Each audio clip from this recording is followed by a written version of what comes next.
Bonsoir à vous tous. C'est avec une grande joie que nous revenons chez vous pour vous proposer la visioconférence que le professeur Spyros Karavas de l'Université de Léger a bien voulu nous offrir ce soir.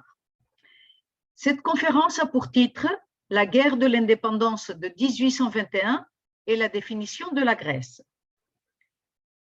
Cher professeur, nous sommes très heureux de vous avoir parmi nous ce soir et de trouver une occasion de vous remercier publiquement pour tous vos précieux conseils et votre aide pour l'organisation de l'exposition cartographique qui se tient en ce moment à la Maison de la Grèce, et ce, jusqu'au 9 novembre.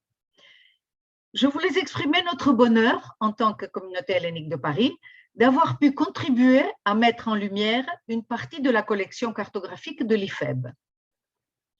Cette collection est un exemple des trésors pour l'histoire grecque qui se trouvent à Paris, pour la plupart inexploités. L'IFEB, d'ailleurs, dispose d'une très riche bibliothèque avec des volumes rares, une bibliothèque précieuse pour les études néo-helléniques. Cette exposition est le fruit du travail et de l'ingéniosité de la présidente de l'IFEB, Vasha Kondouma, que je remercie ici de tout cœur. Enfin, je ne voudrais pas oublier de remercier les autres organismes qui ont apporté leur aide financière, sans laquelle cette exposition n'aurait pas pu être réalisée, comme l'École française d'Athènes, l'École pratique des hautes études et l'Institut national des langues et civilisations orientales, l'INALCO. Venez donc visiter l'exposition qui, je le dis en toute modestie, rencontre déjà un grand succès. Je vais laisser la place à Marie Roblin, notre responsable de la commission culturelle, pour vous présenter, cher professeur, au public français. Je vous remercie. Marie Roblin, tu as la parole. Merci. Mesdames, Messieurs, chers amis, bonsoir. Merci avant tout de votre présence ce soir. Nous l'avons mentionné le jour de l'inauguration de l'exposition, ainsi que sur le document annexé à l'exposition, un éclairage érudit complémentaire vous serait apporté par 3 conférences en distanciel. Nous avons invité d'éminents spécialistes de la cartographie à venir éclairer notre compréhension de l'événement. Et c'est aujourd'hui l'ouverture de ce cycle de conférences avec comme premier invité Spyros Karavas, que je salue et à qui nous souhaitons la bienvenue.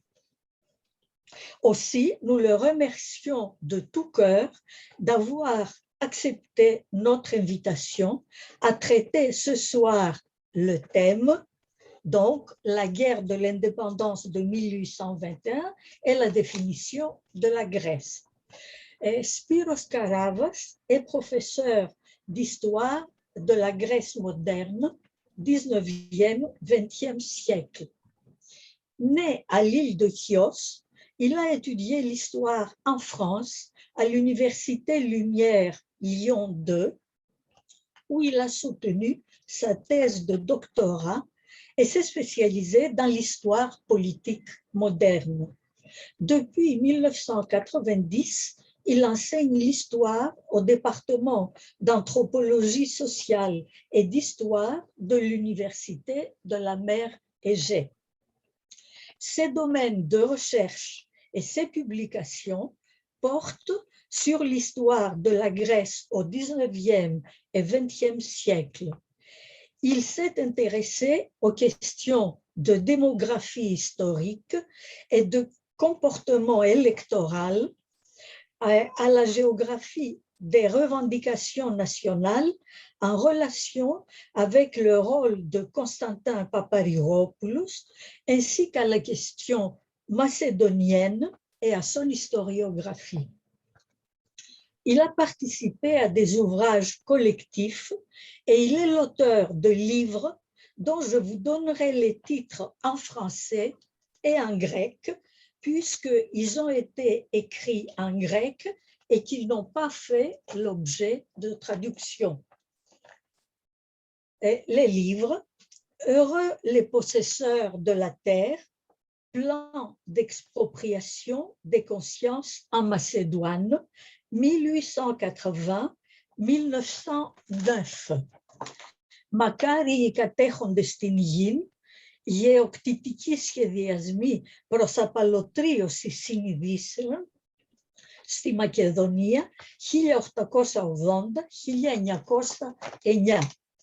Secrets et légendes de l'histoire de la Macédoine, μυστικά και παραμύθια από την ιστορία της Μακεδονίας. Voyage en Macédoine, Thessalie et Épire Albanie en 1850. La géographie militaire de Vassilios Nikolaïdis à l'usage de l'armée conquérante grecque et son destin. Οδηπορώντας στη Μακεδονία, Θεσσαλία και Ήπειρο Αλβανία εν έτη 1850. Η στρατιωτική γεωγραφία του Βασίλειου Νικολαΐδη προς χρήση του ελληνικού κατακτητικού στρατού και οι τύχες της. Les Macédoines des autres, le couteau de l'histoire et le déterminisme de la géographie. Petite anthologie, 1912-1992. Οι Μακεδονίες των άλλων, το μαχαίρι της ιστορίας και οι νομοτέλειες της γεωγραφίας. Μικρό ανθολόγιο, 1912-1992. Et pour rentrer sans plus tarder dans le vif du sujet, je vous donnerai un bref aperçu du thème que Spyros Karavas va développer dans sa communication. Cette communication, dit l'auteur, voudrait donner un bref aperçu de l'invention des espaces géographiques que nous attribuons à la Grèce à partir de la Renaissance et depuis lors, ainsi que la cristallisation dans la conscience européenne du XVIIIe siècle de l'idée de la Vera Graecia, étendue au-dessous du 40e parallèle géographique. Il est aussi question des attentes de l'Europe libérale quant à la délimitation de l'État grec naissant avec la Révolution grecque, ainsi que du décroissement de ces attentes quand, vers le milieu de la décennie de 1820, la balance de la guerre de l'indépendance a penché contre les révoltés. Alors, les grandes puissances ont convergé vers la création d'un territoire grec géographiquement limité. Cher Spyros Karavas, nous vous écoutons.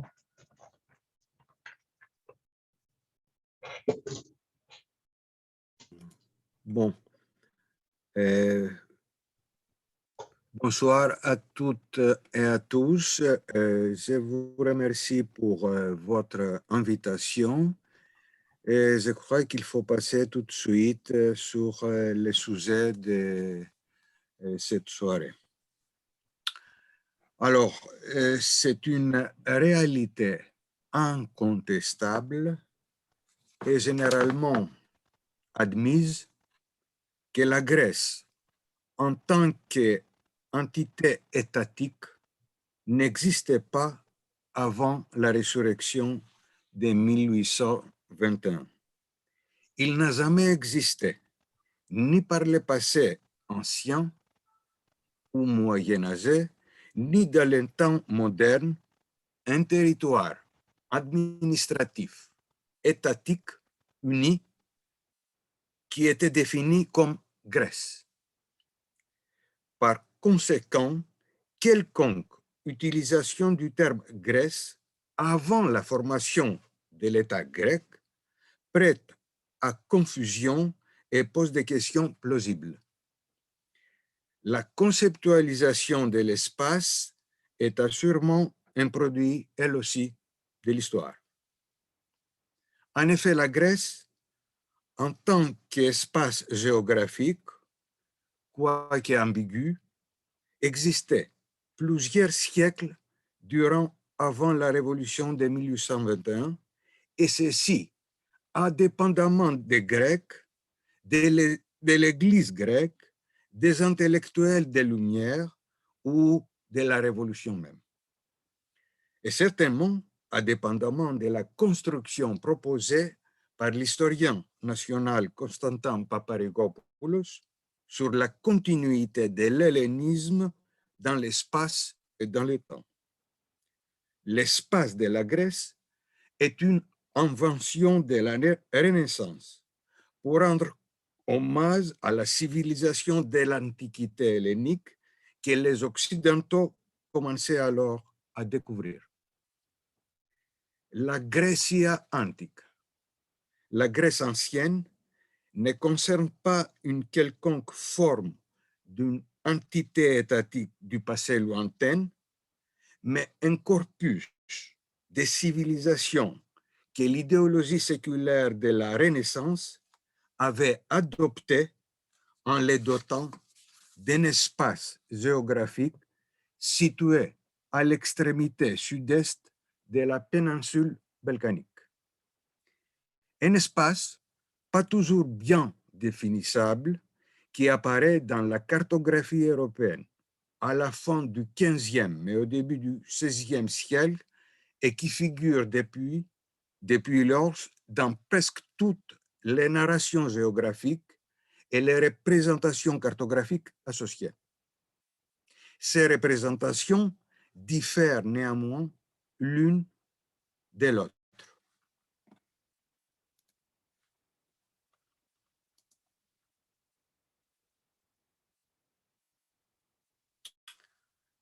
Est-ce qu'on peut voir la carte ici? Oui, oui, on la voit. On la voit. D'accord, d'accord. Dans une carte d'auteur anonyme qui accompagne l'édition de la géographie de Ptolémée en 1486, nous pouvons voir les régions qui comprennent la Grèce.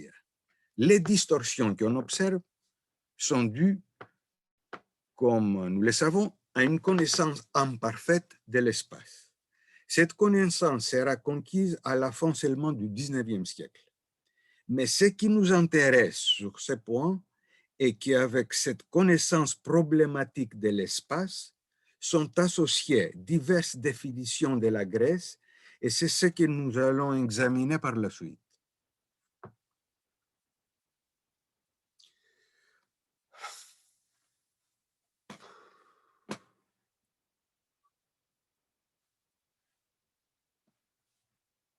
Là, je ne peux pas.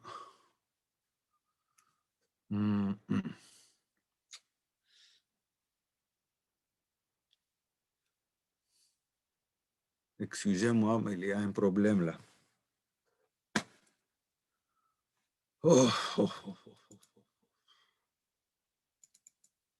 Ouais.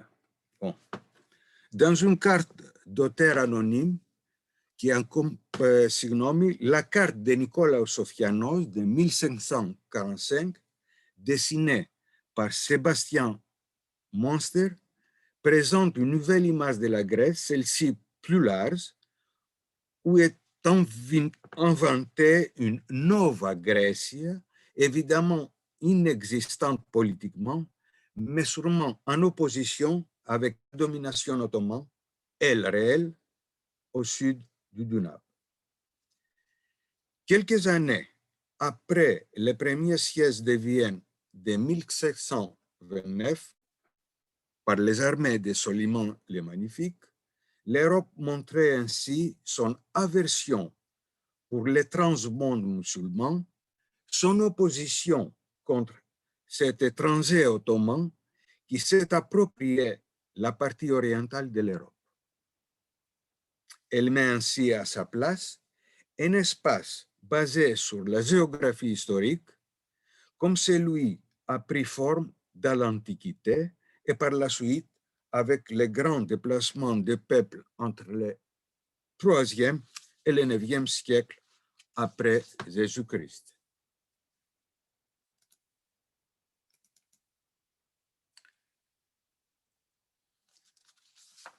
En même temps que la Grèce font leur apparition dans les cartes des Européennes, la Slavonie, la Bosnie, la Serbie, l'Albanie, la Bulgarie, la Macédonie-Thracie, etc., mais nul n'apparaît le nom de la Turquie. Avant quelques décennies, sur la carte de 1513, du cartographe allemand Martin Waldseemüller, nous voyons que la Grèce est située au sud de la chaîne des montagnes d'Emos, ou Balkans, et pour des raisons historiques ou bien pour des raisons techniques relatives aux possibilités de la représentation graphique de l'espace, c'est-à-dire la cartographie, ou encore pour des raisons idéologiques, les définitions de la Grèce étaient multiples et bien entendu, elles portaient des significations variées. À cette polysémie ont contribué plusieurs facteurs. L'étendue de la juridiction de l'Église grecque, autrement dit du patriarcat de Constantinople, étendue qui s'identifiait essentiellement aux limites de l'Empire ottoman, la suprématie de la langue grecque dans le monde non compact des lettrés, la grande diaspora de la classe quasi-bourgeoise, des marchands grecs, qui dominait sur le monde chrétien de l'Orient du point de vue économique et social, sans pour autant pouvoir former un ensemble de populations majoritaires, du moins dans les territoires sur le continent. Toutefois, la version la plus répandue de la Grèce, que le cartographe allemand Sebastian Münster a inauguré en 1540,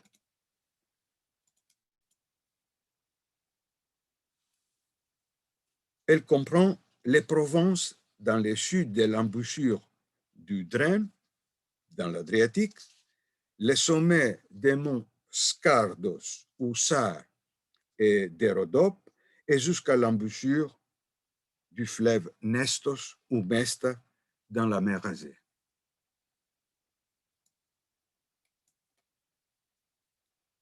C'est-à-dire les territoires actuels de l'Albanie, de la Macédoine du Nord et de la Grèce, excepté la Thrace et les îles de la mer Égée orientale. Ici, on peut voir les versos du même carte de Sebastian Münster avec les noms et les parties de la Grèce. Je voudrais rappeler de nouveau qu'une version d'une Grèce élargie pourrait mieux servir l'enjeu idéologico-politique de l'Occident. Son refus d'accepter la cohabitation dans ces territoires avec les Turcs asiates, son refus d'accorder à l'Ottoman musulman le droit d'occuper la terre des ancêtres spirituels de la Renaissance européenne.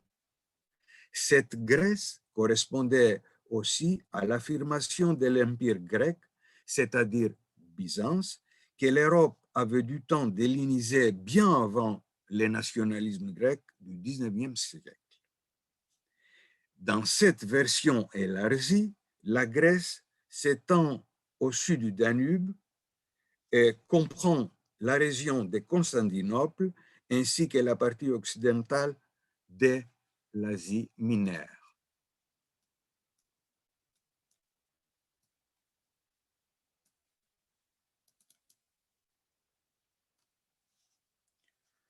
Un bon exemple de cette version est la carte de Sofianos dans l'édition du géographe flamand Abraham Ortelius en 1592.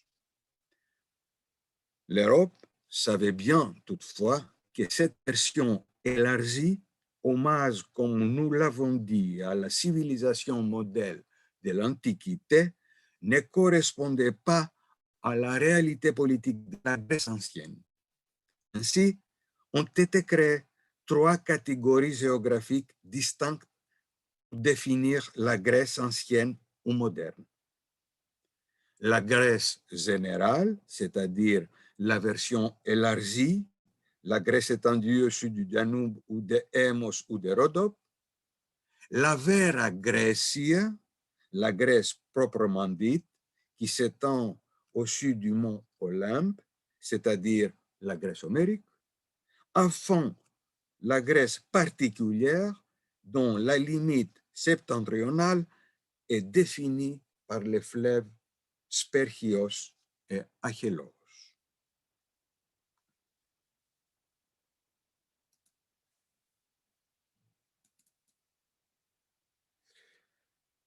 Alain Manesson-Mallet, ingénieur militaire français, rend d'une manière excellente ces 3 Grèces en 1683.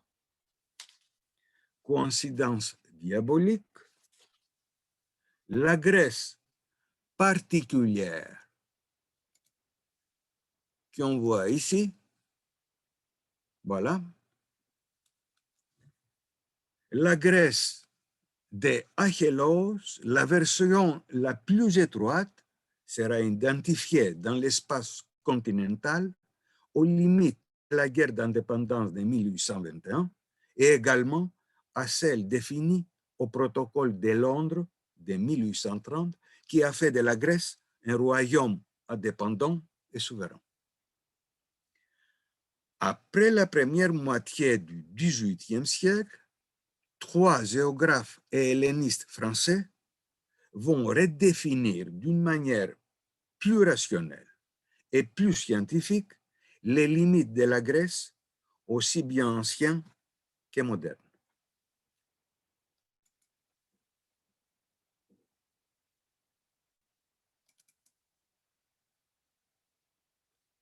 Le premier est D'Anville, qui dans la décennie de 1740 définit la Grèce proprement dite, très précisément au sud du 40e parallèle, en l'identifiant avec la Vera Graecia d'Olympe.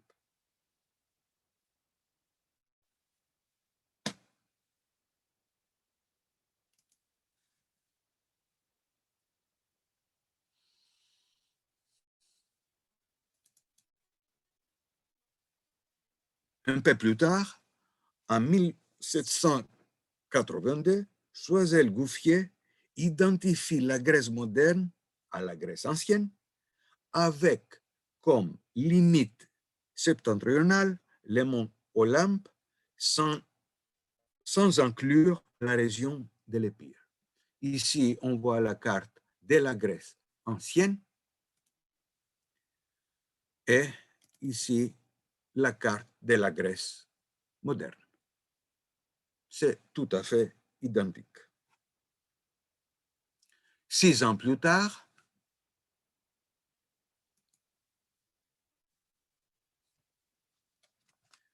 en 1788, Barbier du Bocage donne comme frontière septentrionale la ligne imaginaire entre les montagnes Kéravnia, les portes d'Avalon ou Vlore et les monts Olympe, en incluant ainsi la région de l'Épire. Bocage inclut également dans l'espace grec toutes les îles de la mer Ionienne et de la mer Égée. Depuis lors, la Grèce d'Olympe, du 40e parallèle, avec ou sans l'Épire, deviendra la règle dans les représentations de la Grèce, non seulement jusqu'à la création de l'État grec, mais aussi tout au long du XIXe siècle. Par ailleurs, la question de la définition de la Grèce n'a pas particulièrement préoccupé les intellectuels grecs. Ils ont en général suivi l'Europe Et il semblerait que la Grèce du 40e parallèle était communément acceptée dans les cercles des lettrés de lumière.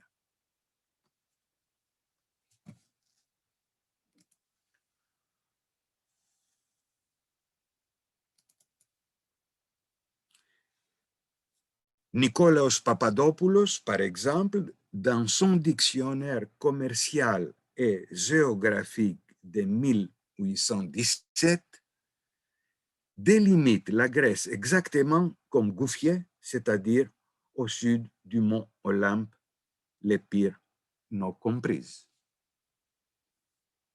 La même époque, Athanasios Psalidas, le géographe grec le plus important, quoique pas reconnu en tant que tel, définit la Grèce entre les monts Olympe et l'île de Crète, tandis qu'il attribue l'Épire, sa terre natale, au pays des Sarvanites.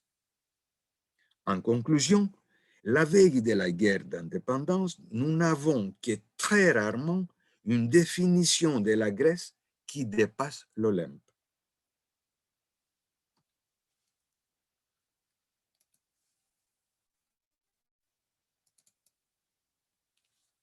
La Grèce du 40e parallèle, comme elle figure dans la carte de l'helléniste irlandais Edward Dodwell, constitue sûrement la règle.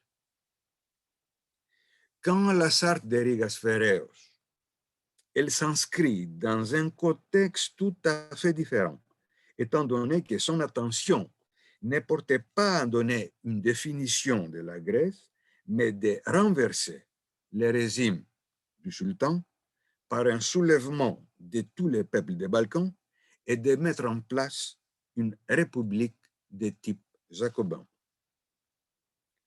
La nouvelle de l'insurrection grecque en 1821, pour certains siècles libéraux de l'Europe, est apparue comme la manne du ciel. Ils ont vu l'opportunité de faire remplacer les Ottomans étrangers par les Grecs qui leur étaient apparentés. Les Grecs pourraient servir de barrage au projet expansif des Russes vers la Méditerranée. Et pour ce faire, il fallait créer un vaste territoire grec en Europe du Sud-Est, un empire. Dans cette optique, Friedrich Trees prévoyait en 1821 l'instauration du trône byzantin par les Grecs néo-hellènes avec le soutien, bien sûr, de l'Occident.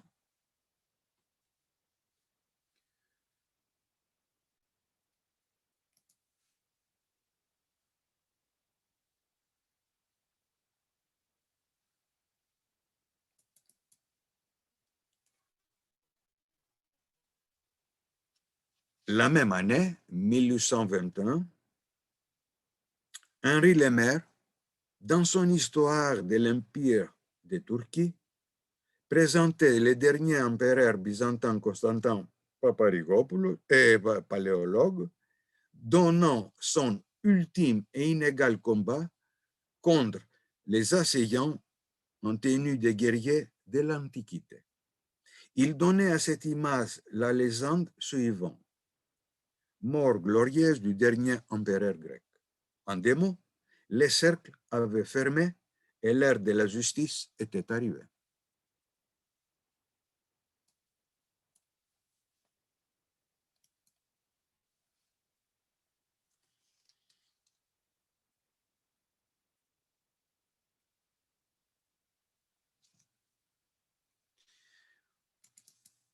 Desprats allait un peu plus loin.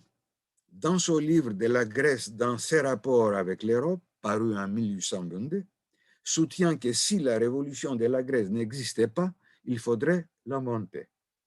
Parce que justement, la Grèce est utile à l'Europe. Sous condition que du fond du Péloponnèse, elle arrive au bord du Danube en occupant tout l'espace qui remplissait à l'époque la Turquie d'Europe.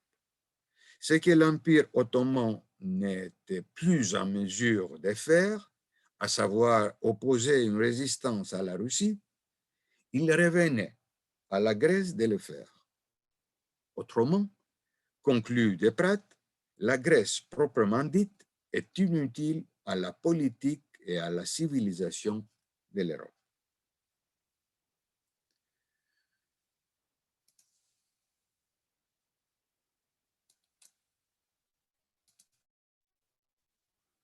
Dans son ouvrage Théorie des gouvernements de 1823, Félix de Beaujour donne une définition de la Grèce flexible mais sûrement généreuse. De la Turquie européenne, la Grèce forme la partie la plus méridionale et qui s'étend depuis l'archipel et jusqu'au Danube, et même jusqu'au Prout, mais qui serait bien mieux circonscrite à la chaîne des montagnes qui court de l'Adriatique à la mer Noire. Il s'agit ici d'une description imaginaire de la chaîne montagneuse des Hémos, c'est-à-dire des Balkans, que Beaujour les voit s'étendre jusqu'à l'Adriatique en coupant horizontalement la péninsule balkanique.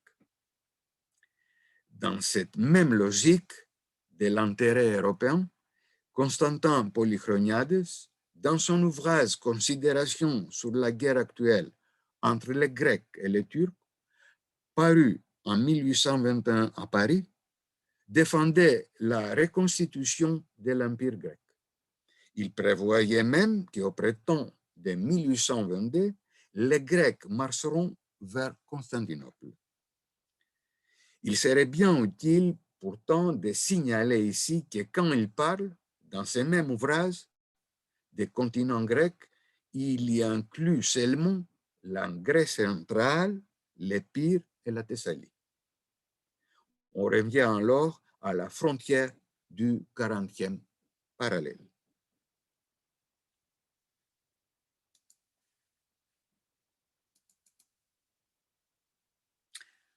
Cette attente de l'Europe grecque est imprimée d'une manière excellente par le cartographe viennois Karl Fried dans sa carte comparative de la Grèce ancienne et moderne, parue à Vienne en 1824. Toutefois, l'histoire n'a pas évolué comme il était espéré par les partisans de l'Empire grec.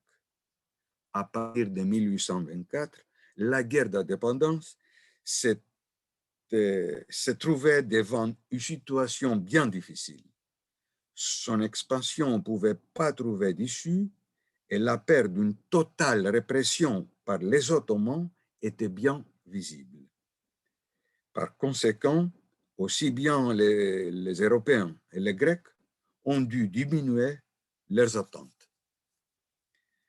Dans une brochure qui est apparue à Paris en 1824 pour promouvoir la question grecque auprès de l'opinion publique européenne, Panagiotis Kodrikas identifie la limite des revendications grecques à celle de la Grèce ancienne, c'est-à-dire à la ligne du mont Olympe, et sur la même longueur d'onde, en février 1824, les combattants hypirotes Georgios Tourtouris s'attendent à ce que la révolution s'étende jusqu'à l'Olympe, les remparts naturels de la vieille Grèce, comme il dit.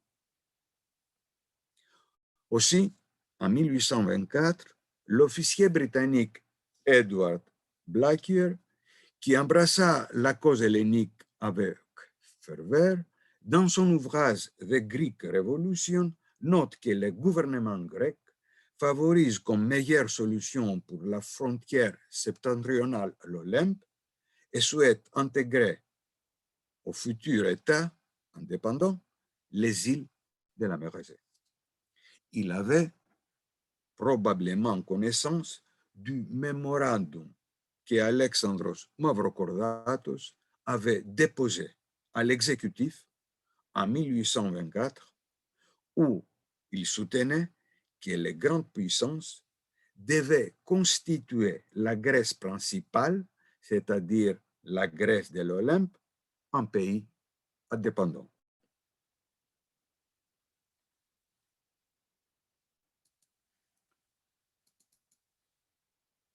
Une version de la Grèce principale imprime le cartographe français Adrien Verbrugge dans une carte de la Grèce moderne en 1826 où les monts Olympe, les massifs montagneux de Pindus et le fleuve Achélos apparaissent comme limites.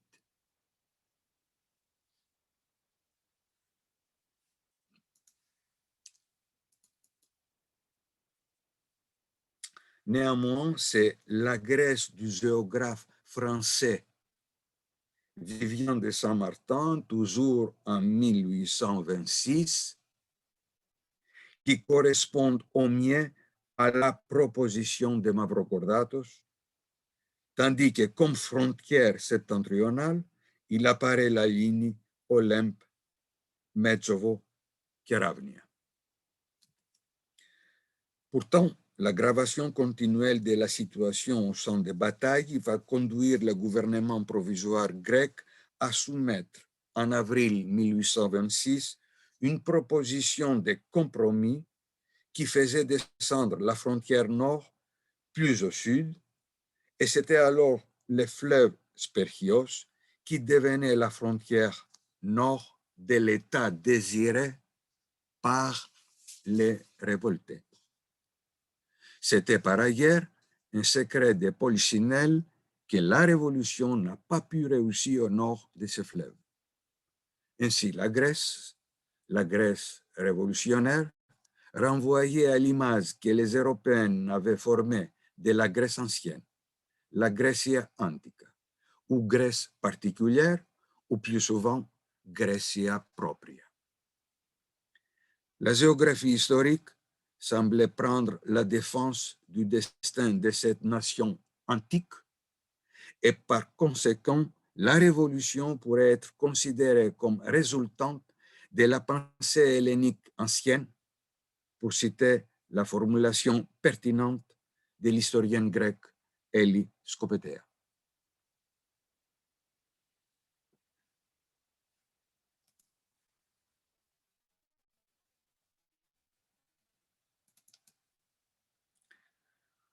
L'adaptation du point de vue cartographique aux nouvelles données, à savoir la portée limitée de la Révolution, sera merveilleusement rendue par le graveur et topographe français Darmé dans sa carte de 1826, intitulée « Grèce, carte du théâtre de la guerre entre les Grecs et les Turcs ».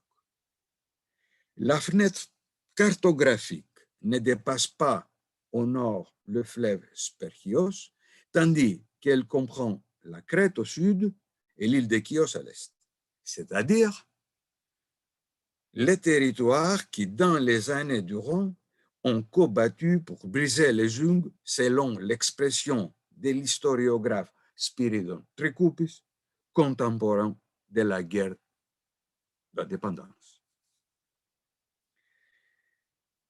Il s'agissait du territoire intra et extra de l'isthme de Corinthe et jusqu'aux Thermopyles, de la Grèce des temps héroïques, de la terre des ancêtres, pour reprendre les mots de Ioannis Kokkonis, proche de Coraï, dans son fameux et long ouvrage Polition, écrit à Paris entre 1826 et 1828. Ouvrage apparemment influencé par la théorie de gouvernement de Beaujour que nous avons mentionnée plus haut.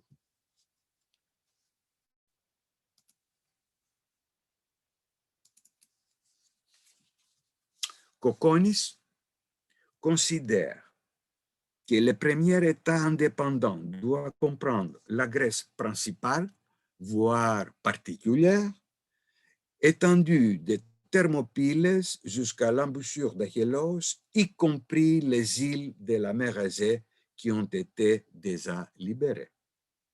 La limite de Spercheios-Achelous, qui a finalement été validée aux premières années de la dépendance, 1830-1832, est considérée en 1826 comme le maximum des attentes et du succès, sous condition, bien évidemment, qu'elle soit accompagnée d'indépendance et non pas de soumission. En outre, nous savons que le traité de Londres de 6 juillet 1827, signé par les représentants du Royaume-Uni, de la France et de la Russie, les trois puissances médiatrices, et qui visait à forcer la Turquie à un cessez-le-feu, prévoyait également les limites du territoire grec à la ligne Spercheios-Achelous.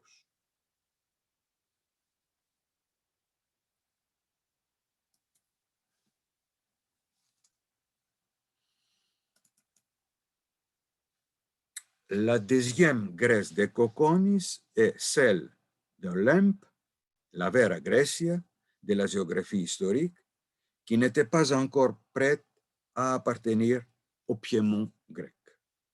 Cette deuxième Grèce devait constituer, ensemble avec la première, la République grecque future. À l'opposé de cette Grèce intramuros, se trouve, selon Kokonis, la troisième Grèce.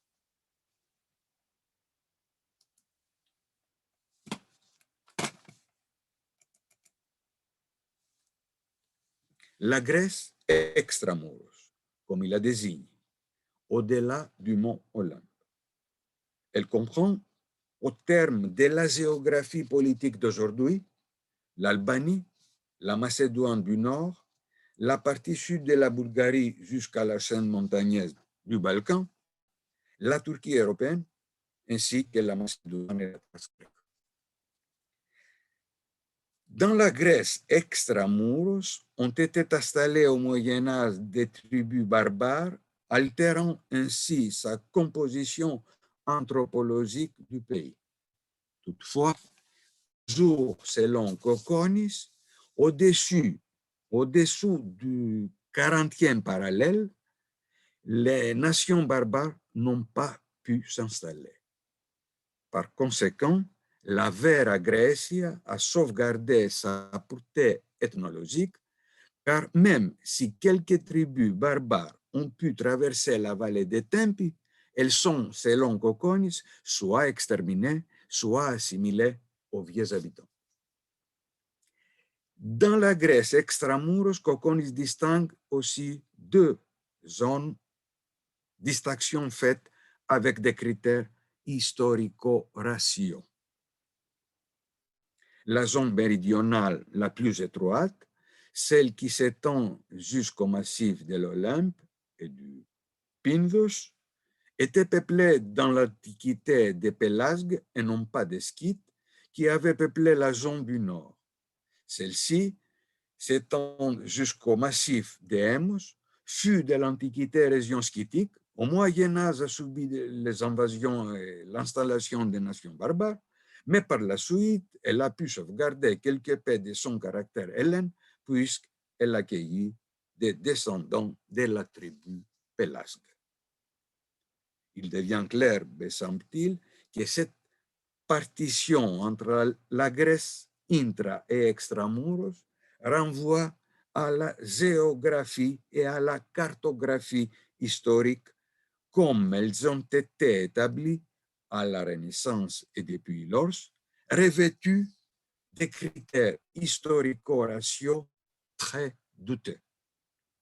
Ce qui nous intéresse ici est le fait que sur ce canevas précisément, le nationalisme grec dessinera quelques décennies plus tard l'irridenta de la grande idée qui deviendra l'idéologie dominante du nouvel État.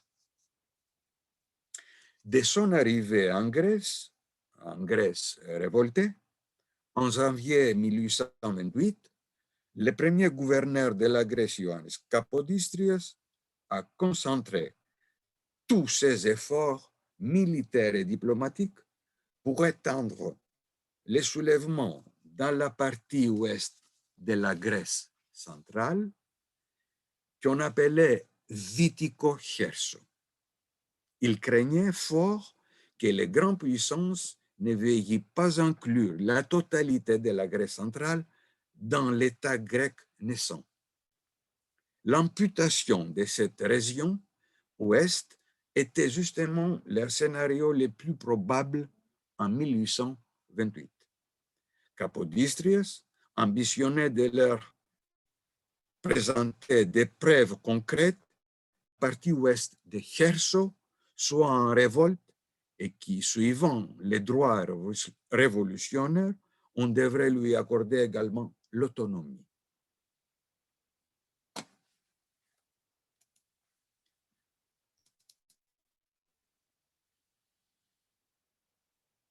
Alors, selon les gouverneurs, la ligne entre le golfe Pagasetique et le golfe Ambrakique définissait le minimum de revendications grecques au nord, ligne qui coïncidait à peu près par les plus grands des hasards à la Grèce particulière de Malais. En outre, Capodistrias n'a pas manqué de présenter aux grandes puissances le maximum de revendications grecques. En 1827, déjà, et par deux fois en 1828, il leur a fait connaître par mémorandum les limites naturelles de la Grèce, qu'il les identifiait aussi bien à ses limites historiques qu'à ses limites ethnologiques. Sur le continent toujours, ces limites ne dépassent pas l'Olympe à l'est, Metchovo au centre et à l'ouest l'embouchure du fleuve Kalamas ou bien la ville de Vouthroto en face de Corfou. Une variante de cette ligne arrive jusqu'aux montagnes Keravnia, la ville d'Argyrocastre y comprise. En d'autres mots, la Grèce de Capodistrias est définie au sud du 40e parallèle, idée qui s'est cristallisée à la deuxième moitié du XVIIIe siècle à la connaissance du monde, à la conscience du monde européen. Pour consolider cette délimitation de frontières que la nature elle-même paraît avoir assignée aux Grecs, selon ses propres mots, les gouverneurs ajoutent ceci.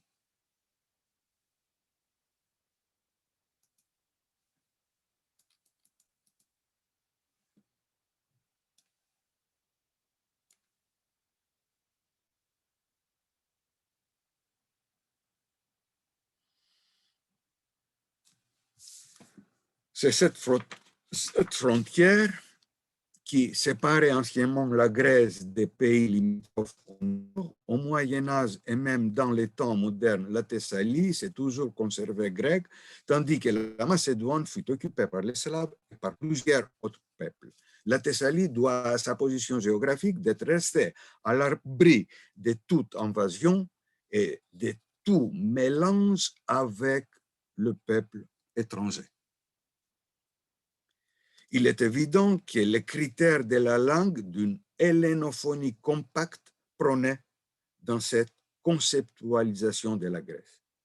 Et ceci devient encore plus précis dans les mémorandums secrets, cette fois, que Capodistrias avait adressé au ministre russe des Affaires étrangères, toujours en 1828, où il proposait un règlement général du territoire ottoman en Europe.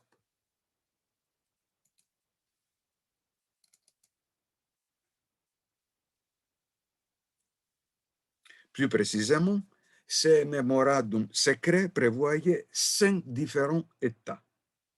Premier, le duché de Dacie, composé de la Valachie et de la Moldavie. Deuxième, le royaume de Serbie, composé de la Serbie, la Bosnie, le Monténégro et la Bulgarie. Troisième, les royaumes de Macédoine, la Thrace incompris. Quatrième, les royaumes d'Épire, c'est-à-dire les provinces de la Haute et de la Basse Albanie. Cinquième enfin, l'État hellénique, composé de la Grèce centrale, la Thessalie et de l'Épire, Metsovo, Djoumerka, la ville d'Arta et la région jusqu'à la ville de Preveza. Les gouverneurs capodistrias ne voyaient alors aucune Grèce extramuros, ce qui en soi compromettait l'argumentation sur la grande idée future. Par conséquent, ces mémorandums de Capodistrias ont été escamotés par l'historiographie grecque du 19e et même du 20e siècle. C'est un fait bien connu, gardé sous silence, dissimulé, constitue la voie la plus sûre pour laisser la place libre à la narration nationale, c'est-à-dire à l'idéologie dominante. Je vous remercie pour votre attention. C'est nous qui vous remercions, très cher professeur Spyros Karavas. Et je crois que nous pouvons donner la parole tout de suite à Vasa Kodouma, qui vient d'ouvrir son micro. Merci Vasa. Et merci d'avoir initié tout ce projet. Tout à l'heure, tu n'étais pas encore arrivé quand j'étais remerciée en faisant l'ouverture de cette vidéoconférence. Et donc voilà, tu as la parole, c'est à toi. Merci beaucoup. Merci, merci à Spyros Karavas. Je ne sais pas si on peut arrêter peut-être le partage d'écran pour nous voir tous ensemble. Est-ce qu'il y a cette possibilité? Ah, voilà. Voilà, donc bonsoir à tous. Effectivement, je suis heureusement arrivé avant le début de la conférence, donc j'ai tout entendu. J'étais désolé, je venais d'assez loin en banlieue parisienne. Donc, je voulais remercier infiniment le professeur Karavas qui nous a vraiment, enfin, qui a dépassé nos espérances, je dirais, avec cette magnifique conférence. Parce que là, vraiment, je pense que vous avez présenté Spyros Karavas avec une clarté, je dois dire, assez presque inattendue pour des sujets aussi difficiles. Donc, cette évolution des discussions, des représentations, vous avez utilisé au début de la conférence le terme de conceptualisation de l'espace comme produit de l'histoire. Je pense que vous avez magnifiquement illustré cet aspect qui est celui justement qu'on essaye de comprendre à travers cette exposition assez modeste que nous avons organisée, mais pour laquelle vous avez contribué de façon beaucoup plus large avec un corpus qui effectivement est surtout dans des archives, dans des bibliothèques et qui reste assez difficile d'accès que vous nous avez présenté.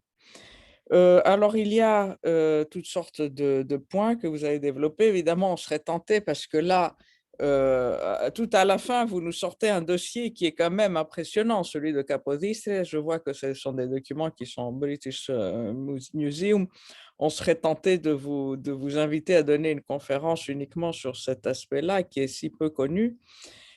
Bon, peut-être vous nous direz encore quelques mots. Je dois dire que les autres aspects sont quand même aussi assez peu connus, c'est-à-dire cette tripartition du territoire dans les représentations avec cette Grèce générale, cette Vera Grecia et cette Grèce particulière qui est quand même qui revient dans les discours, dans les représentations et même sur les documents cartographiques et qui donc va finalement on dirait quand même avoir un rôle dans la propre représentation que les Grecs vont avoir de leur espace, finalement, et de leurs revendications.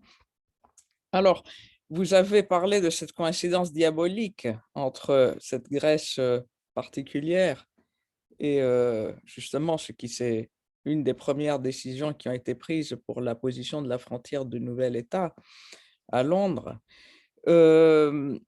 Alors, Bon, là, bon, peut-être pour rebondir un peu à ce sujet, pensez-vous, je sais que là n'est pas enfin, c'est une question qui revient, qui doit quand même revenir. Nous parlons d'histoire, nous parlons d'historiographie. Est-ce que dans certaines de ces conceptions, sans doute pas celle de la Vera Grece, qui est celle qui essaye de retrouver la Grèce antique d'Homère, mais est-ce que du moins, bon, pour la Grèce générale et pour la Grèce particulière, on a quand même aussi des considérations d'ordre, disons, qui relèvent d'un effort de retrouver des limites naturelles. Parce que là, il y a, c'est-à-dire la représentation essaye de définir un territoire qui est sans céder vraiment de la nature de la géographie. Et quand même, parfois, on voit réapparaître ces limites naturelles, peut-être avec cette ligne Sperchios Achelos, peut-être évidemment aussi, bon, mais ça c'est tout à fait clair avec le Danube. Est-ce que dans vos, donc ça c'est une des premières questions que je voudrais vous poser, est-ce que dans ces considérations, dans ces textes, apparaît quand même ce souci de délimiter un territoire naturellement ou nous limitons-nous quand même au discours historique et à des perspectives qui concernent le passé et l'héritage? Si. Bon, bonsoir Vasa. Ta question ouvre un chapitre immense Ben, ça, je m'en doute. sur la question des limites naturelles. Il y a une bibliographie terrible sur ce sujet.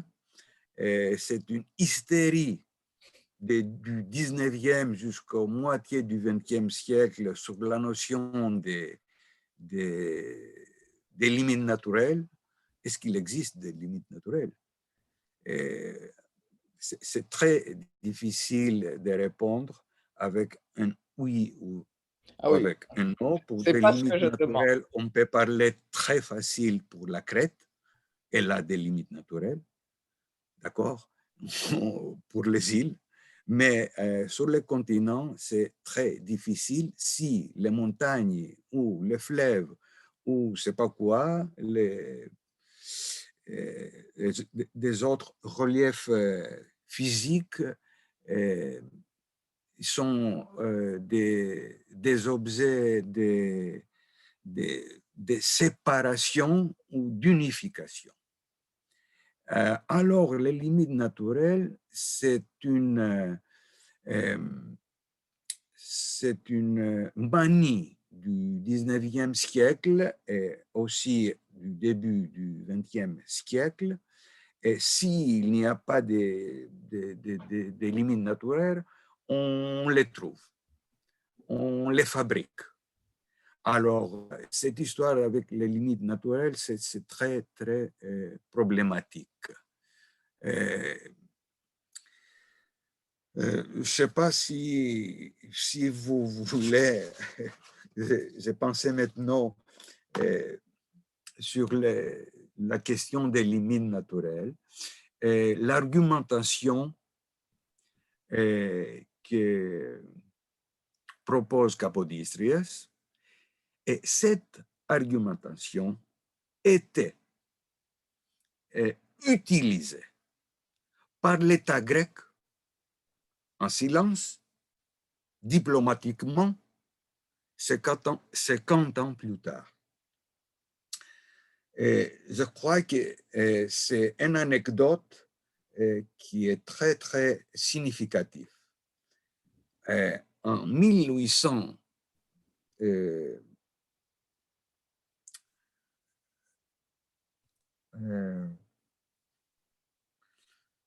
1800,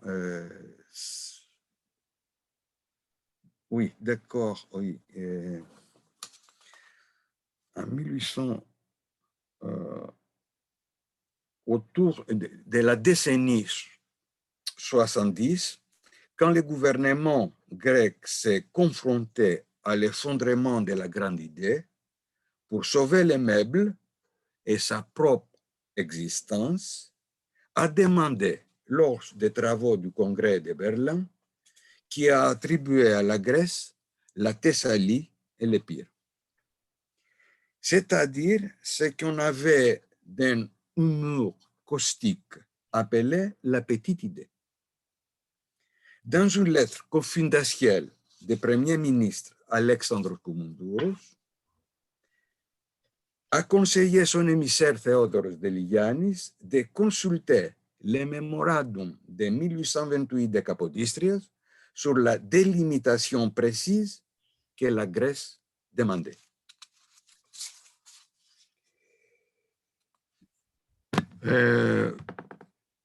Voilà.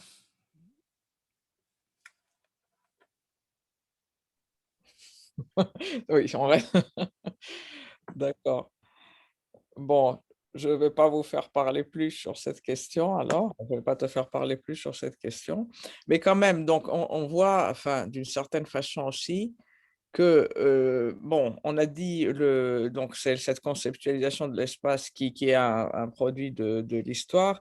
Je dirais presque l'espace, peut-être on arrive aussi à dire l'espace est aussi un produit du discours cartographique, plus que géographique, ici, c'est-à-dire tu l'as dit, c'est-à-dire on va chercher les limites, on va les tracer, parce qu'il faut bien les trouver, et donc on va les tracer avant de les… C'est-à-dire comme finalement ces limites, en réalité, dans pas mal de cas, unissent plus qu'elles ne séparent, il va falloir les fabriquer à partir d'une réalité conceptuelle tracée, dessinée sur le papier.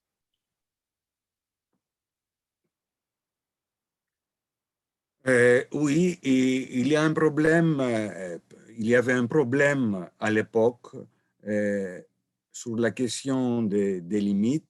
D'un côté, il y avait une géographie historique, soit pour la Grèce, soit pour l'Espagne, soit pour la Bulgarie, etc., etc. Et de l'autre côté, il y avait une ethnologie naissante. Une ethnologie qui s'est basée sur la question des langues.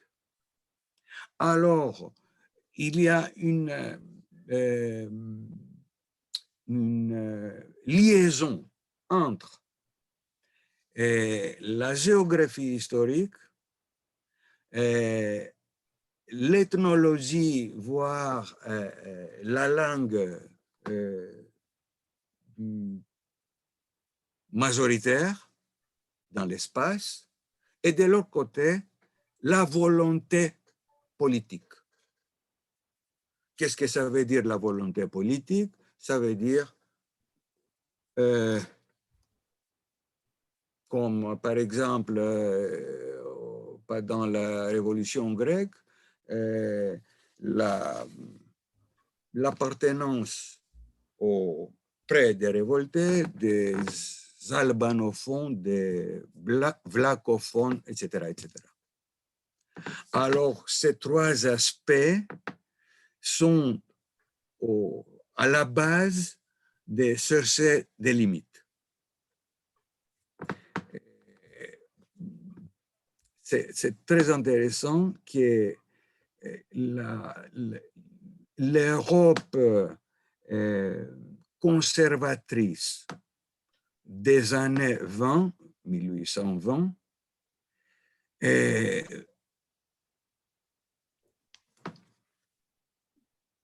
malgré tout, fonctionne sur la base du droit révolutionnaire. Oui, ça c'est…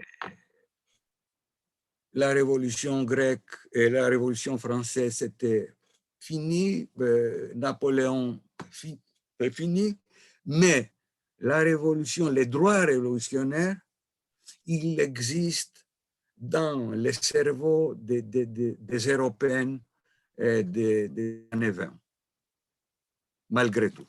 Oui, c'est une remarque, je pense, très, très importante. On n'y pense pas assez souvent, mais de fait, ces droits-là et finalement ces succès-là des révolutions étaient reconnus et on maintenait ce discours. On aurait pu effectivement avoir une réponse strictement réactionnaire. Et dans le Ouais. cas de la Grèce, du moins, ça n'a pas été aussi simple, c'était beaucoup plus ambigu. Et je suis sûr qu'il y a énormément de questions aussi du public. Je ne veux pas monopoliser la Alors, parole. Oui, je Seta, voulais, peut-être, voilà. justement, je voulais intervenir. Les personnes qui veulent prendre la parole, vous avez en bas de votre écran, à droite, une petite figurine qui dit réaction. Et quand vous cliquez dessus, vous pouvez utiliser lever la main pour prendre la parole et je vous donnerai la parole. Tout de suite, là, il y a Niki Papayaki qui demande à prendre la parole. Niki, c'est à toi. Oui, merci beaucoup pour cette très, très intéressante conférence et qui nous a appris énormément de choses. Moi, je voulais juste poser une toute petite question sur les cartographes malais du XVIIe siècle et de la Grèce particulière, parce que nous savons que le XVIIe siècle est très important sur la définition de l'espace. Et est-ce que vous pouvez nous dire, c'était qui ces cartographes? Est-ce que vous pouvez nous dire quelque chose de plus, quelques renseignements sur lui? 2 ou 3 mots. Aucun renseignement. C'était un cartographe, il était ingénieur, Ingénieur. français, ingénieur cartographe, c'est tout, c'est rien de plus. Mais ce n'est pas les seuls. Ce n'est pas les seuls qui parlent de Vera Grecia ou de la Grèce particulière, etc. Si on ouvre des livres de géographie du XVIIe siècle, on peut trouver ces appellations et ces délimitations de la Grèce. Entre la Grèce générale, qui a donné au XIXe siècle la grande idée, la Grèce de l'Olympe, la Grèce homérique, et la Grèce particulière, qui était finalement la Grèce de la Révolution. Et sur cette appellation, ces appellations, on peut les trouver dans les livres, des bouquins géographiques, cosmographiques, etc., du XVIIe siècle, sûrement. Ce n'est pas une invention des Malais. Non, lui, c'est un ingénieur, en fait, qui s'est trouvé en Orient, par exemple. On ne sait même pas. On ne sait même pas. Ok, merci. C'est très intéressant. Alors, j'ai une question. Pascal, c'est à vous. Bonjour, est-ce qu'on m'entend? Oui, oui, Oui. on t'entend, Pascal, vas-y. Merci, Seta. J'ai une question naïve à propos de la grande idée. Qu'est-ce qu'il en est de Chypre? Parce qu'on n'a pas vu Chypre du tout sur la carte à aucun moment. Et il a été question de frontières naturelles. Ça, j'entends bien que ça puisse être un obstacle, mais le critère de la langue est quand même, et langue, religion, bien sûr, ensemble, sont, me semble-t-il, des critères qui auraient pu éveiller toutes les préoccupations relatives aux droits des peuples à disposer d'eux-mêmes au XIXe siècle. Et je me posais la question de savoir si, à l'époque, Chypre était proposé dans les frontières ou imaginé comme un satellite vraisemblablement indépendant ou pas? Oui, il y a deux choses. Il y a la langue et la géographie. Et pour Chypre, le problème, c'était géographique par rapport à Athènes, par rapport à la Grèce. Et Chypre, on peut dire que jusqu'à la décennie 70, 1870, elle est absente de la grande idée. C'est Constantin Paparrigopoulos qui fait rentrer dans ses cartes Chypre pour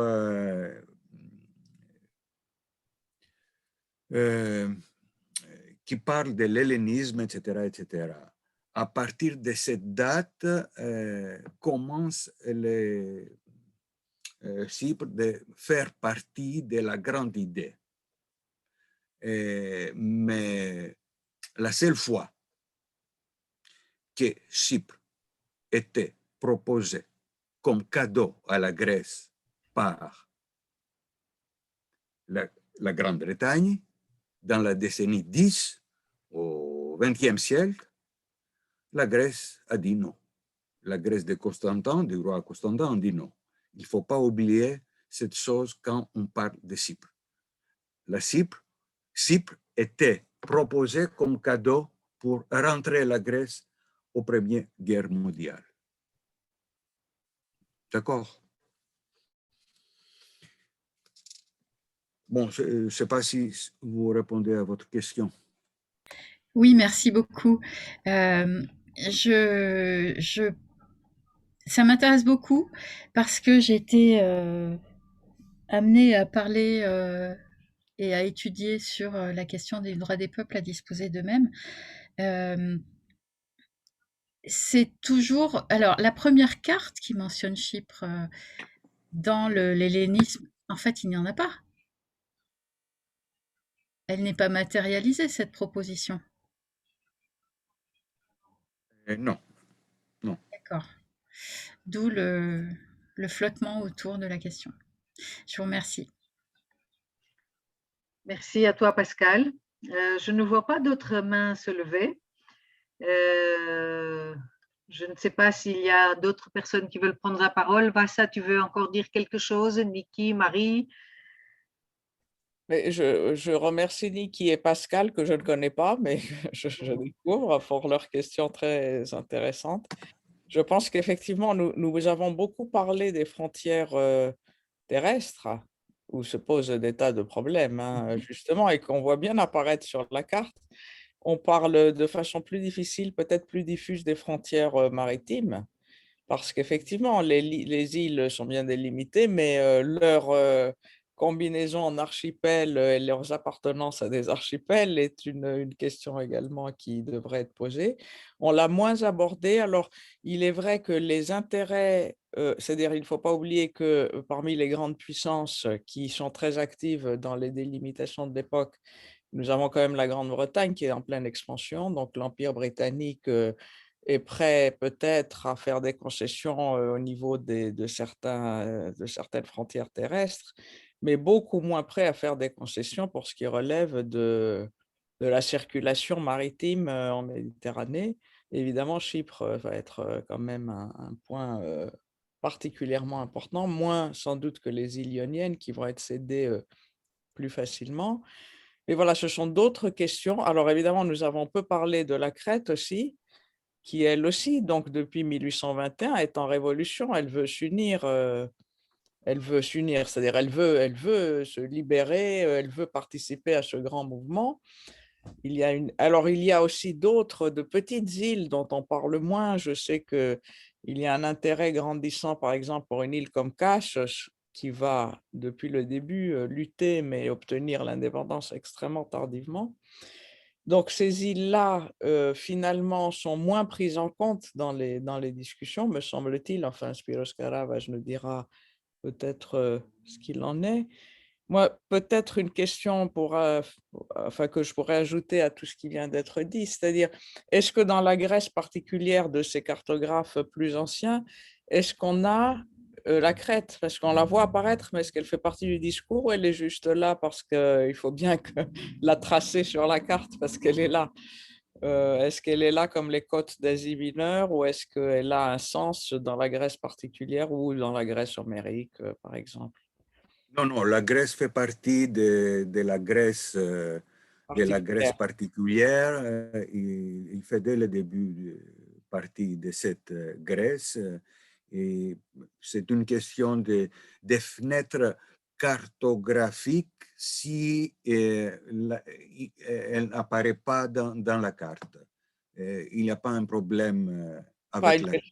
D'accord, c'est pas un problème il y a avec les îles orientales de la mer Égée.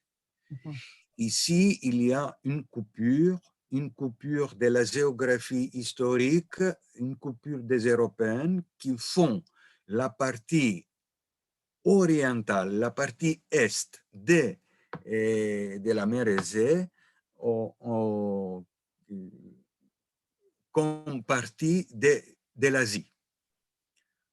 D'accord. Alors, les îles orientales, Limnos, Lesbos, Chios, Samos, Icaria, etc., ça appartient géographiquement pour les Européens à l'Asie. Ça continue jusqu'aux guerres balkaniques. Et voilà. Oui, là, je pense que pour Chypre et Crète, c'est pas un problème c'est pas une question si appartient à la Grèce particulière ou à la Grèce homérique, etc., etc. Les problèmes de la Crète et du Chypre, c'est la Grande-Bretagne. C'est-à-dire, c'est la position de ces îles sont majeures pour la Grande-Bretagne. Alors, tout le monde sait dans l'Europe que ces îles, ils vont passer difficilement soit à la Turquie, soit à l'Arabie, soit à la Grèce, si la Grande-Bretagne ne veut pas. Bien. Alors, je pense que nous arrivons tout doucement vers la fin de cette conférence.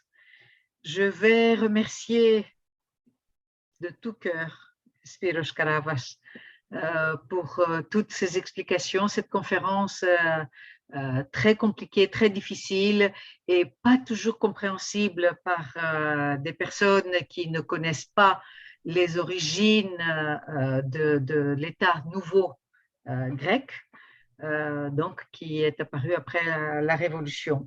Merci beaucoup, Monsieur Karavas. Ce que je voudrais juste rappeler à nos auditeurs, spectateurs d'aujourd'hui, ce sont les prochaines conférences, sauf si c'est Marie qui veut les dire, les prochaines conférences. Donc, nous avons une conférence le 27-10, toujours dans ce cadre de l'exposition qui a lieu en ce moment à la Maison de la Grèce, à laquelle je vous invite de venir la voir. Il faut venir réellement la visiter. Il y a plusieurs fois par semaine des permanences et des visites guidées. Il faut prendre rendez-vous et il faut venir cette exposition qui est réellement extraordinaire. Et donc, la prochaine conférence, c'est le 27-10 à 19h30 avec Georges Tolias. Le titre, c'est La carte de l'État national grec 1800-1830, une affaire française, donc le 27. Et une dernière conférence juste avant la fin de l'exposition qui finira le 9 novembre prochain. Donc le 5 novembre à 19h30 toujours, par Tassos Kostopoulos, qui a pour titre le Janus de la libération, intégration nationale, extension des frontières et réfugiés, 1912-1922. Donc voilà, je crois que j'ai tout dit. Marie, est-ce que tu veux ajouter quelque chose?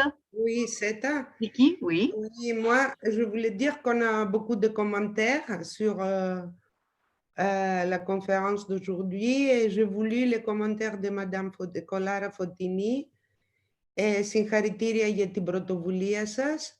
Το έργο του κυρίου Καράβα περιεκτικό και ενδιαφέρον, αγγίζοντας πτυχές ιστορικές, πολιτικές, εθνικές και εθνολογικές. Η παρουσίαση συνεκτική και διαφωτιστική. Ευχαριστούμε πολύ. Και άλλα. Merci beaucoup, Spyros.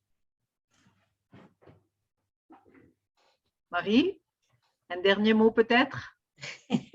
Un dernier mot, je ne peux que remercier Spyros Karavas et dire et me dire et dire à tout le monde que une conférence de ce genre vous révèle des choses que vous ne soupçonniez même pas. Vous avez parlé des gens qui ne connaissent pas l'histoire de la Grèce ou qui ne sont pas grecs, mais même nous qui sommes grecs, qui connaissons en partie en tout cas l'histoire de la Grèce, on découvre des choses insoupçonnables et même à notre époque. Et si justement on n'a pas quelqu'un qui nous parle, document à l'appui de toutes ces choses-là, c'est presque impossible de savoir que ça s'est fait de cette façon, que les frontières ont pu être imaginées, fluctuer, établies en passant par des stades complètement différents et qu'il y avait qu'il y a dans ces histoires de frontières, de limites et tout ça, il y a toujours un nombre très important de facteurs qui entrent en ligne de compte. C'est pas seulement, c'est la géographie, mais c'est l'histoire, c'est l'idéologie, c'est plein de choses comme ça. Alors pour ça, je remercie Spyros Karavas et je lui demande de nous excuser parce que dans notre invitation, on a dit qu'il était professeur émérite. C'est un erratum, alors je profite pour le corriger. Et Spyros Karavas est professeur en activité normale. Voilà. Voilà qui est dit. Oui. Oui, Alors, je nous voulais allons juste, le solliciter. excuse-moi Vassa, je voulais juste ajouter 2 commentaires parce que je suis en train de faire mon boulot de secrétariat. Et grand merci pour cette conférence qui nous éclaire très bien sur les origines politiques de la Grèce. Merci à vous tous. Un autre de Madame Odile Gandon. Merci pour cette conférence passionnante. Belle introduction à l'exposition et autres commentaires. Voilà. Voilà, il y a beaucoup de monde qui dit merci. Il y a un monsieur qui veut prendre la parole, je pense. Monsieur Hutel. Oui. Monsieur Hutel, parce que je vois pas de main levée, mais monsieur Hutel peut prendre la parole s'il veut. Bon, il faut qu'il mette le micro, ce qui n'est pas à gagner. Alors, je vais lui rétablir son micro moi-même. Philippe, tu peux parler. Philippe Hutel. Oui, vous m'entendez? Oui. Voilà, d'accord. Merci, bonsoir. Ça fait longtemps qu'on ne s'est pas vu. J'habite maintenant dans la région de Troyes et donc je peux moins me rendre aux nombreuses activités de la communauté hellénique. Mais je tiens à dire que ce soir, j'ai été particulièrement intéressé par cette conférence menée par le professeur Spyros Karavas, qui, à mon avis, est vraiment très érudit dans la question de la Grèce depuis la Révolution jusqu'à nos jours maintenant. Et c'était vraiment très intéressant. Mais ce que je voulais te demander à CETA, c'est je ne pourrais pas me rendre à l'exposition qui a lieu à la Maison de la Grèce à Paris. Je suis actuellement en traitement et donc je ne peux pas me déplacer. Je demande donc, est-ce que vous pouvez faire une vidéo parce que j'ai vu la photo de la salle, ça doit être vraiment très intéressant. Est-ce que vous pouvez faire une photo que vous pourriez mettre en ligne de façon à ce qu'on puisse la voir à distance? On va voir ça avec Vassa Kondouma. Si oui. On fait une petite vidéo de l'exposition. Il y a déjà une petite vidéo qui circule depuis aujourd'hui ou hier, qui est la vidéo que nous projetons dans sur le site de la communauté, non? Je pense qu'aujourd'hui, c'est sur le site, sinon ce sera demain parce que je vais vous la mettre, elle est là. Voilà, je l'ai mise dans les messages. Voilà, vous pouvez déjà voir ça. D'accord, oui. Par contre, pour la vidéo de l'exposition elle-même, on verra avec ça s'il faut, ce sera sur notre site. D'accord, d'accord. Je pense à la fin de l'exposition, parce qu'il faut laisser venir les gens quand même. Oui, oui, on ne peut pas tout leur montrer. Il y a énormément de travail de fait par l'équipe de Vassa. Je sais. J'ai vu que le calendrier est très étendu et donc, non, mais pour l'avoir, oui, comme vous dites, à la fin de l'exposition. Parce que là, je ne pourrais pas me déplacer avant au moins la fin novembre. Donc, voilà, ça serait très bien. Moi, j'aimerais bien le voir parce que c'est vraiment très intéressant. Et encore une fois, merci à Spyros Karavas parce que c'est vraiment un travail d'orfèvre qu'il nous a fait. Hein. Vraiment très bien. Merci et bonsoir à tous. À bientôt. À très bientôt, j'espère. Merci. À bientôt, bientôt. Madame Anna Lambrinopoulou qui dit merci beaucoup au professeur Karavas pour cette conférence très intéressante et instructive. Merci aussi à la communauté hellénique de Paris pour l'organisation. Moi, je rajoute à la directrice de l'IFEB, Vassa Kondouma. C'est un travail d'équipe et Spyros Karavas a énormément participé à toutes les phases. Donc, d'accord. Vous aussi. Voilà. C'est la fin de cette conférence. Nous vous remercions tous d'avoir participé. Nous avons été très nombreux. Il y a certaines personnes qui se sont déjà retirées parce que c'était surtout la conférence qui les intéressait.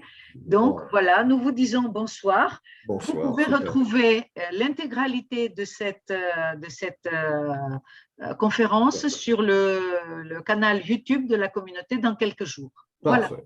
Merci beaucoup. Merci beaucoup, merci. Au revoir. Salut de ma part. Au revoir. Merci, Monsieur Karavas. Merci. Merci à vous. Merci.